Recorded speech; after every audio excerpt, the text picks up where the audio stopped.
सर्वांनी बसून घ्यायचं।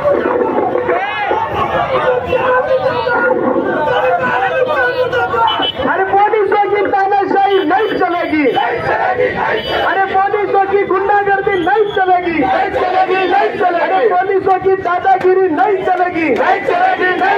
अमित शाह मुर्दाबाद, मुर्दाबाद, मुर्दाबाद। अमित शाह मुर्दाबाद, मुर्दाबाद, मुर्दाबाद। अमित शाह मुर्दाबाद, मुर्दाबाद, मुर्दाबाद। अमित शाह मुर्दाबाद, मुर्दाबाद, मुर्दाबाद। पुलिसों की दादागिरी नहीं चलेगी, नहीं चलेगी, नहीं चलेगी, नहीं चलेगी, नहीं चलेगी। हाय हाय हाय हाय, नहीं चलेगी, नहीं चलेगी, नहीं चलेगी, नहीं चलेगी।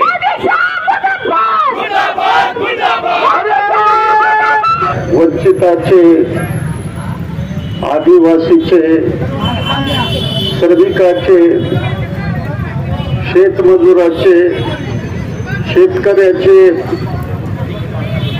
एक देव आहे। 5000 वर्षापासून या देशातील दलितांना गुलामगिरीमध्ये ठेवणारी ही व्यवस्था, त्यांना विहिरीचं पाणी देत नव्हतं, मंदिरामध्ये प्रकाश त्यांना प्रवेश नव्हता, अशा भयानक मनुवादांनी दलितावर प्रचंड अन्याय केला। आजही चालू आहे। कुठे दलितांचे डोळे काढले जातात, कुठे दलितांना अक्षरशः जिवंत जाळलं जातं,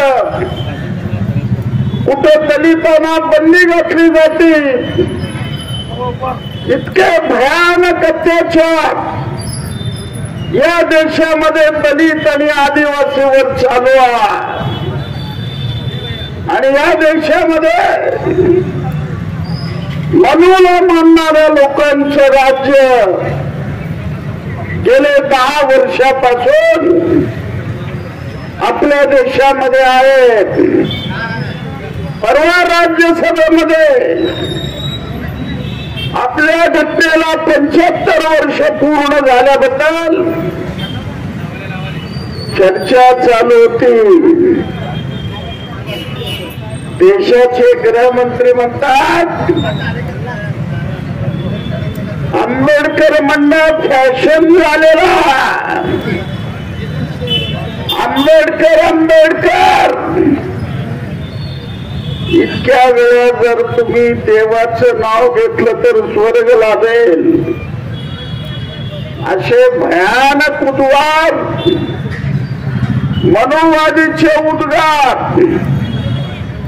देशाच्या गृहमंत्री अमित शहाने केलेला। म्हणून मी राष्ट्रपतीकडे मागणी करतो, अमित शहाला गृहमंत्री पदापासून तडीपार करा आणि तडीपार केल्याशिवाय भारतीय जनता गप्प बसणार नाही।